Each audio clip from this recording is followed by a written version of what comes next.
আন্দোলনের স্ফুলিঙ্গ জাতীয় নাগরিক পার্টির মুখ্য সমন্বয়ক চাঁদাবাজদের আতঙ্ক জননেতা নাসির উদ্দিন পাটোয়ারি, জননেতা নাসির উদ্দিন পাটোয়ারি।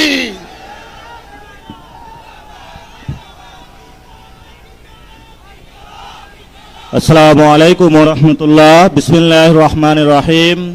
নাহমাদুহু ওয়া নুসাল্লি আলা রাসূলিহিল কারীম।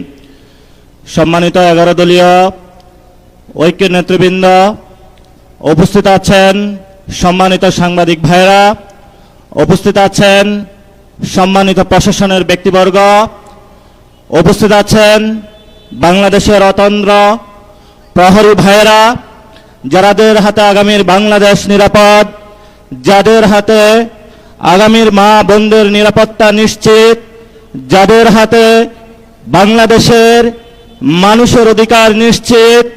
প্রিয় বাংলাদেশ, আপনারা জানেন যে নির্বাচনটি হয়েছিল, সেই নির্বাচনের মাধ্যমে গত 17 বছর আমরা অপেক্ষা করেছিলাম বাংলাদেশে গণতন্ত্র প্রতিষ্ঠা হবে, কিন্তু 12ই ফেব্রুয়ারি বাংলাদেশে যেটা প্রতিষ্ঠিত হয়েছে সেটা গণতন্ত্রের বদলে বাংলাদেশে জিয়াতন্ত্র প্রতিষ্ঠা করা হয়েছে। তারা আমাদের ব্যাংকগুলো দখল করেছে, তারা পার্লামেন্ট দখল করেছে, তারা বিভিন্ন জায়গায় দুদক দখল করেছে, সন্ত্রাসী কায়দায় 11 দলীয় জোটের যারা নেতৃবৃন্দ তাদের বাসায় হামলা চালাচ্ছে। জনগণের যে অধিকার রয়েছে, যেই ভিত্তিতে জনগণ ভোট দিয়েছিল, জনগণের হাতে এখন বালতি ধরিয়ে দিয়েছে, রাস্তায় সিরিয়াল ধরিয়ে দিয়েছে।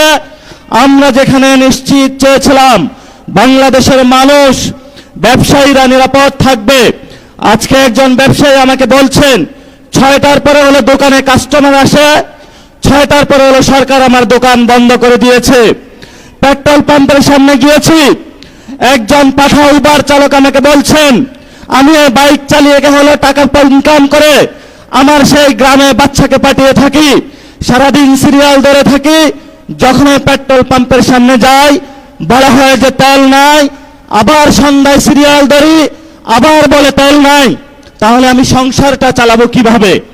বাংলাদেশের সাংবিধানিক যে প্রতিষ্ঠানগুলো রয়েছে, সেই সাংবিধানিক প্রতিষ্ঠানগুলোকে আমরা যখন একটি নতুন বাংলাদেশে সংস্কার নিশ্চিত করতে চেয়েছিলাম, দুদকে সংস্কার নিশ্চিত করতে চেয়েছিলাম, বিচারালয়ের সংস্কার নিশ্চিত করতে চেয়েছিলাম, পুলিশ প্রশাসনের সংস্কার নিশ্চিত করতে চেয়েছিলাম, সাংবাদিক ভাইদের সংস্কার নিশ্চিত করতে চেয়েছিলাম, ব্যবসায়ী ভাইদের সংস্কার নিশ্চিত করতে চেয়েছিলাম, ব্যাংকিং খাতে সংস্কার নিশ্চিত করতে চেয়েছিলাম, সেখানে হলো মাননীয় প্রধানমন্ত্রী তার চিরচরিত অভ্যাস হাবুবেনের ভাই বোনেদেরকে নিয়ে এসেছে, কাউকে দুদকে বসিয়েছে, কাউকে বাংলাদেশ ব্যাংকে বসিয়েছে, কাউকে বিচারালয়ে বসিয়েছে, কাউকে হলো পুলিশ প্রশাসনে বসিয়েছে, কাউকে হলো পার্লামেন্টে নিজে মুখ বন্ধ করে তাকে হলো তার গ্রিন কার্ড দিয়ে বলেছে তুমি যা ইচ্ছা বাংলাদেশের মানুষের সাথে গাদ্দারি করতে পারো, তোমাকে আমি গ্রিন কার্ড দিয়ে দিলাম।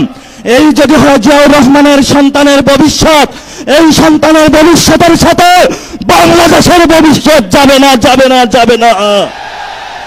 বাংলাদেশের ভবিষ্যৎ যাবে উসমান হাদির পথে, বাংলাদেশের শান্তি পথ যাবে আমাদের 71-এর শহীদদের পথে, বাংলাদেশের ভবিষ্যৎ যাবে 24-এর গণ অভ্যুত্থানের শহীদদের পথে। যদি এই পথে বাধা হয়ে দাঁড়ায়, আমরা তাদেরকে প্রতিরোধ করতে প্রস্তুত আছি ইনশাআল্লাহ। আমরা সেই দিন শাহবাগে দাঁড়িয়েছিলাম, সরকারকে আলটিমেট দিয়েছিলাম আমরা কালকে কাউরান বাজার যাচ্ছি, এর পরের দিন ফার্মগেট যাচ্ছি, এর পরের দিন গণভবন যাচ্ছি। সরকার কর্ণপাত করে নাই। আজকে আমরা পল্টন মোড়ে দাঁড়িয়েছি। আপনাদের জানাশোনা থাকার কথা, ইলেকশনের পরে আমাদের 11 দলীয় জোটের প্রথম প্রোগ্রাম বাইতুল মোকাররমে হয়েছিল। আজকে আমরা আরেকটু এগিয়ে সেইখানে প্রোগ্রাম করেছি।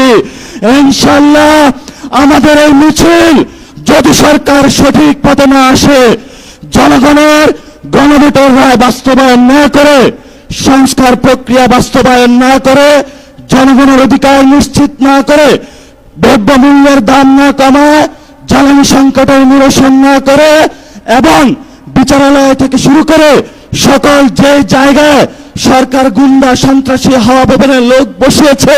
গণতান্ত্রিক প্রক্রিয়া সরকারের সেই প্রতিষ্ঠানগুলোকে জনকাছের কাছে যদি ন্যস্ত না করা হয়, আমাদের এই মিছিল পরবর্তীতে কাকরাইল যাবে।